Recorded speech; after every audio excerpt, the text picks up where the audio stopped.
Hello, guys. This is Josiah on Each One Teach One.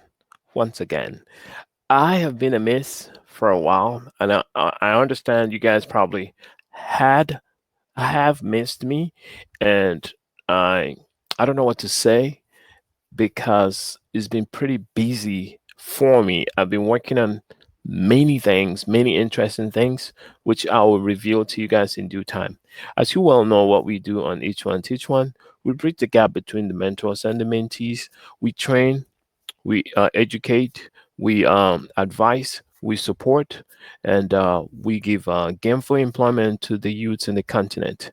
So that's just about some of the stuff that we do. And today, there's something that we wanted to talk about. And before we talk about that, I'd like to thank Lockdown LLC for supporting each one teach one. I also like to thank all the viewers and those that have subscribed already. If you haven't subscribed to it, go ahead and subscribe. If you're new here, yes, you haven't subscribed, of course. So go ahead and subscribe. Share the link and like and get the like button up. And also click on notification button so whenever I have some of these delivered, you will get them. So before we start, I also like to remind you guys that I have started doing tutorials. The first tutorial that I'm doing is on mobile self. That's the penetration testing tool. It's a tool that allows you to test your mobile application to see the risk that is involved while that app sits on your mobile device. So it's not complicated. I already started showing some of the interesting things when you run the mob SF on your device. It's mobile security framework and is pretty much heavy on penetration testing, but I simplified it using operating system that are widely known and used like Windows operating system. And we go ahead on to do Linux, possibly to do iOS, and the rest of them. So before we start, you guys well know that I interact with the youths in the continent. I work with them, and some of them are employees with Lockdown LLC. However, I'm noticing some of the problems that we're having when it comes to standardizing of pricing, standardization of pricing. So they don't really have that method down pat.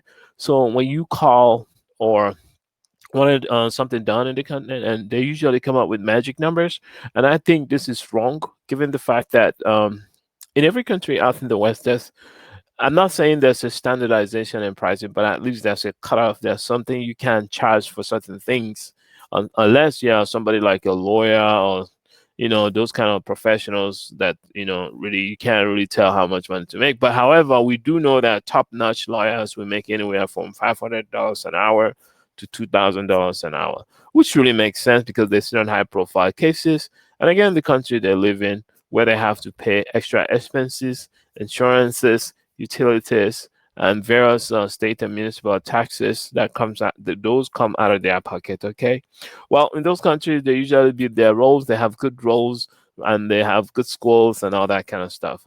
This is this is just in general. Okay, so let's go from here.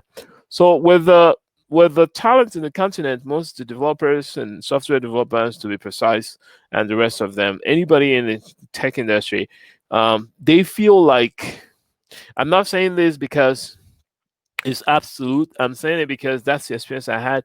They feel like they're trying to help you, or there's no help in the continent. Therefore, they are blessed. They are the guru. They have the master power and stuff like that. So I understand and I get that.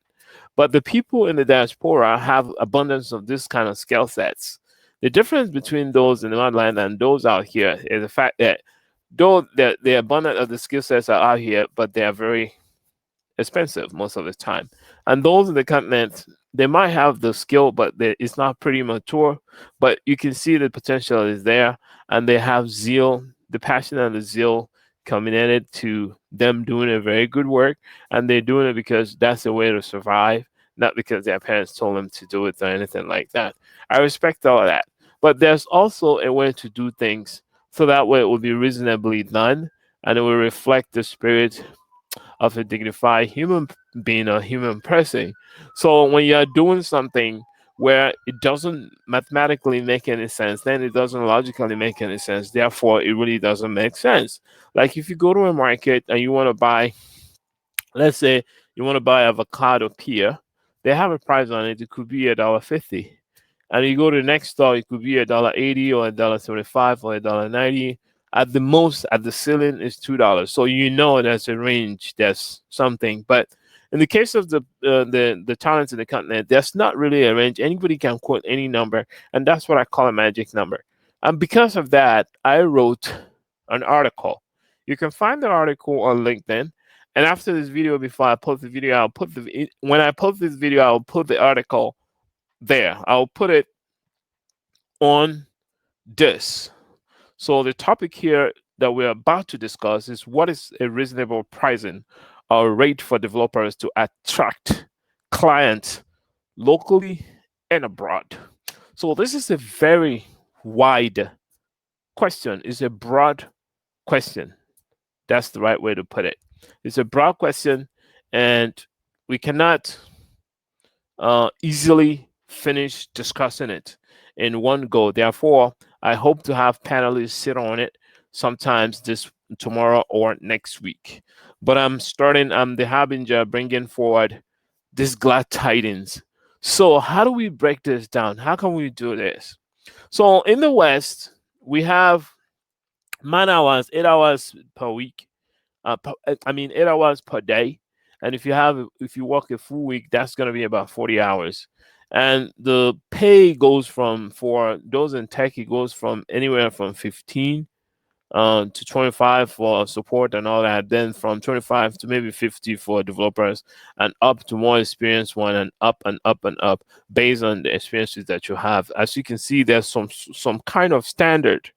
You have junior programmers 1 year, 2 years, after 3 years, medium, and then senior programmers after 5 years. You see, there's a standard, there's a way that things are being done. But the same thing, I don't see that happening in the continent as yet.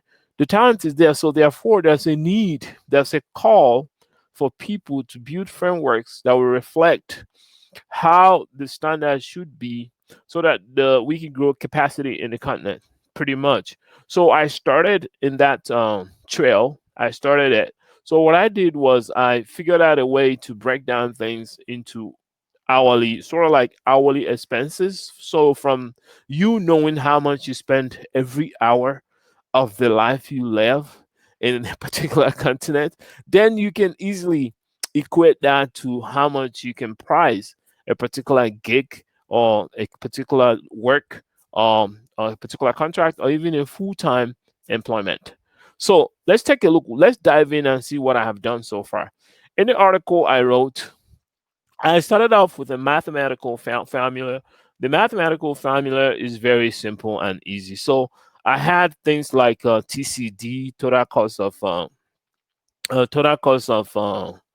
the pretty much total cost of the expenses. Pretty much, I have that. I call it TCD. Then I have another thing called TNH. That's total number of hours for that particular month. I did all this by the month. Okay, I did it by the month. That way, if you know how much your expenses are in a particular month, then you know how to reduce that to sort of like the same kind of expenses per month. You have that expenses by the hour. So if you have it by the hour, then you can multiply it by a particular factor that makes a lot of sense. Then you get a value, which will be your hourly rate. Okay, this is universal. It can apply to anyone, anywhere in the world. It doesn't really matter. But I think it makes sense, because the idea in America, say if you want to go get rent an apartment, and you go to rent an apartment, the landlord will ask you to bring job letter. In the job letter, they're gonna state how much you make, or most of the time you attach a job letter with like a paycheck. So from there they can see. So if the landlord notices that you are not even making 3 times the rent, they might not rent the place to you. Simple. In most civilized nation, Western nation, they do the same thing, because they want you to take care of yourself and pay your rent, so that the economy will be flowing, moving steadily on a steady rate, not to trickle. Because yes, everybody is greedy, but in these nations, there are established systems, and those systems it works because they make it work. So the landlord is not going to ask you to pay $1,000 when he knows that the value attached to the place is $500, and it never increases for a very long time. Maybe once in 2 years or whatever, they put some money on there, and it has to be by the approval of the municipal authority or the state, regardless. So in the case of what I'm seeing is ridiculous. So when you look at the formula that I put forward, the formula I put forward is very simple: total cost of developers' expenses per month divided by total number of hours used to acquire the money that was put into those expenses. So in the US, people work 8 hours a day, which is recommended. That's one third of the total hours in 24-hour day. That's one third of it. And then you look at the numbers that you get if you work 8 hours every day, including Saturday and Sundays. You have about 240 hours, about 300 hours in a month of 30 days. Then if you work the less, maybe you didn't work on the weekends, you have about 240 hours. So I call these 240 man hours. So if you take your expenses, the whole of it for the month, and you divide it by 240 man hours, that's the least of the hours you can put in there. That way you don't cheat. So you put 240 hours and you get a number. So that number that you get there is your expenses reduced to the hour. That's the amount you spend every hour you live there. Okay. So I would break it down to you so you can understand. So once you get that, what you need to do now is multiply that by 3.5. When you multiply it by 3.5, what happens is your expenses now, you can take care of it, but you have 2.5 extra, like double the expenses and a half. You have it in reserve. I've never seen a hedge better than that. So going forward, the reason for that is because there's no market wishes its bottom line to empty out or trickle in growth. So the bottom line are the fresh developers, the new people, everybody that's at the very bottom. So they are the bottom line. So you don't want them to empty out. If they empty out, you don't have a base. So those are the ones that are put it into the economy, the bottom lines. So the more they earn on a steady basis, the economy will be stable. Okay, so it is expected that growth should reflect skill sets and the earnings. And in this case, a steady growth is favorable. Everybody agrees with that. You cannot have a steady growth without a standardized pricing. So in all the civilized nations, there's standard in everything. So that's why they are steady. Although COVID-19 changed a lot of stuff, but the truth is they had been able to achieve some amount of stability for some time, and that still was lacking in the continent. But there's a lot of work to be done, and we can start from here. It is very shocking to know that this disparity it's not at all in collaboration where the pricing is concerned. When you're working with these developers, they come up with this, the cost of software development sometimes does not reflect the country's economic condition. It is very disenchanting to entertain this cancer that's cropping up. I call it a cancer because it's cantankerous. It's not good enough. It kills the bottom line. So I call this a bottom line killer. Okay. So we are also unperturbed as we welcome the notion that the most of the nations are victims of government importation of foreign solutions to local problems. We sing that and everybody talk about it all the time. So this might be true. Okay, why this might be true? What can we do about the timeless fact that it is? So what can we do about it? So before we go any further, let's take a look at a simple scenario. So I have Alicia. Alicia lives in Lagos. Maybe she lives. This is an utopian Alicia. She probably lives is in Kenya or Uganda or Zimbabwe or whatever. However, what I'm trying to bring to your attention is this person had an exposure. She probably had lived or she lived in London, UK, and Houston, USA, and that's where she studied her. She spent her undergraduate years and graduate years in these countries, and now she's lived there. And she's exposed. She understands everything that's there, and she returns home. She wants to run a business back in the continent, and her job requires some subtle some kind of it requires some kind of subtle to varied business logic and other important marketing or promotional resources. So, and and you have another gentleman on the one hand. We'll just call him Mr. D. Mr. D is a business developer. Mr. D, let's say Mr. D is in Lagos. Let's just say both of them are in Lagos, okay? So Mr. D specializes in branding and marketing. That simply means that Mr. D makes certain that any business that comes to him for advice and branding as a developer, they're gonna succeed because he will make them succeed not only locally but continentally using social media and the likes of it. So he's a growth hacker. He helps you brand and make sure you grow. So in order to become outstanding, Mr. D thinks he need to pick up some other skills like developing coding skills, which he did. So he believed that that will enable him to strike it big over there. Okay, so that's good. I have nothing against that. So now that's the backdrop. Now let's go directly to the scenario here. So the main problem is that Alicia calls Mr. D and asks Mr. D, "Hey, look, I need you to write me a press release." And Mr. D Mr. D say, "Okay." So she asks for a quote, and Mr. D responds, "This is gonna cost you right about $85." Okay. So Alicia is thinking ahead, $85. Okay, how much is that in the United States? How much is that in the UK per hour and stuff like that? Okay, this is getting really interesting as you can see. Mind you, Mr. D is in Ireland and now he's talking Dollarland talk. And now it is not as if that's not that was not bad enough. Okay. The question here you have to ask yourself is where did he get that number from? $85. Where did that come from? That's the question. So I can't see where it came from. So I call that number a magic number. So the question is this a magic number or what? What is it? Now, to answer that question, let's go to the next scenario now. Alicia asks the next question. How many hours will it take you to write this press release? That will, Mr. D blotted out about 1 to 2 hours. Alicia goes, awesome. And let me get back to you the soonest. Okay, that getting back to you the soonest. I think Mr. D is going to wait for a very long time for Alicia to get back. So the reasons for this could be anything. Yes, believe you me, it could be anything. However, we can be rest assured that Alicia might have a problem with a few things. Alicia might be having these few problems. Number one, $85 per hour for work done in Ireland. Okay, this imposes the empirical data. This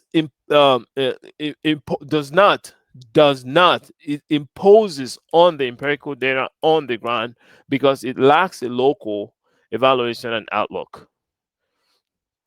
So the question would have been, why didn't he just convert money to naira and probably say 31,400 in the local currency? Why didn't you do that? But he said $85. Okay, let's move on to the next problem. The next problem here will be that the time used by Mr. D is more analog than digital. I'll explain that to you. Analog has a range, it's not finite, but digital is specific, is finite. If it's a one, it's a one. If it's a zero, it's a zero. But in this case, we don't know what is being charged by the hour. Given the time it would take between 1 to 2 hours, and then you charge $85 an hour. Are you telling us you're gonna charge $42.50 an hour or what? What is going on here? So we don't understand this, but we're gonna find out. Okay. So this means that one have to be specific about the hours and the work to be done. Also, the time and money should have an equanimity reflecting information on the ground, which in this case, in both cases, it doesn't show. It doesn't even reflect nothing. It's just a magic number that don't make any sense. Guys, we need to do better. What can we do to make this better? So in the wake of the pandemic, we noticed the shift to remote work and all types of husbandry for knowledge-based workers and many others. Beyond the pandemic, there's going to be a surge in demand for software products. Presently, we're seeing surges from Netflix, Visa, MasterCard. In the health industry, like organic food and companies are doing very well. Video conferencing companies like Zoom, but Zoom is not that great. Everybody knows that. So, as usual, these demands require the supply of knowledge based workers.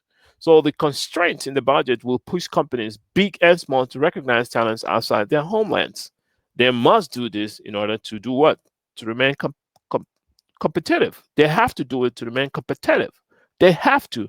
So a week ago, I had somebody call me, a company call me, and we're talking. I happen to know some of the guys that sit in managerial position and director positions. So they were talking how they are hiring people. They're on a hiring spree outside the U.S. Countries like Latin America, South America, Egypt, some part of Europe, and all of that. And it's less expensive for them. I'm not talking about Western Europe. I'm talking about Eastern Europe. And they're saying that these people have the right talent.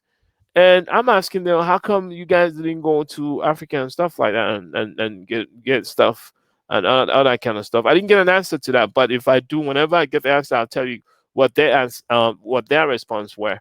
So freelancing platform will follow a trend similar to video conferencing. That's the prediction. Okay. It's gonna follow that trend.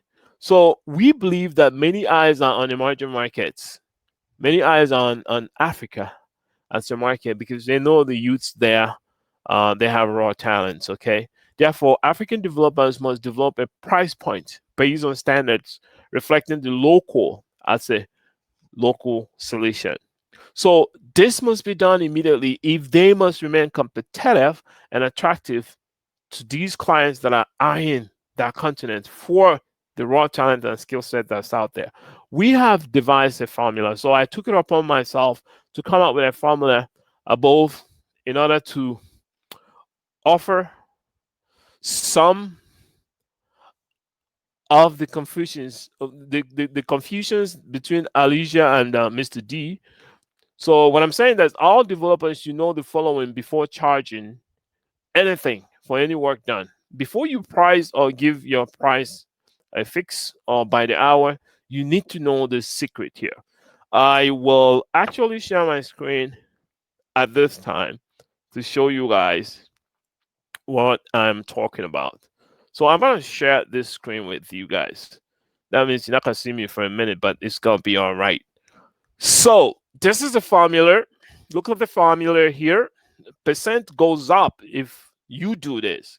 So total cost of developers expenses per month, total number of hours used per month, then you get in a simple format expenses that's in your local currency, and then you have the how hours used 240 between 240 and 300, but I advise you to use 240 because it gives you the most out of the equation. Then after you get the value, it's going to be your expenses by the hour. If you get that value, which is your expenses by the hour in that for that month, in that land, in that country, it reflects what you're going through.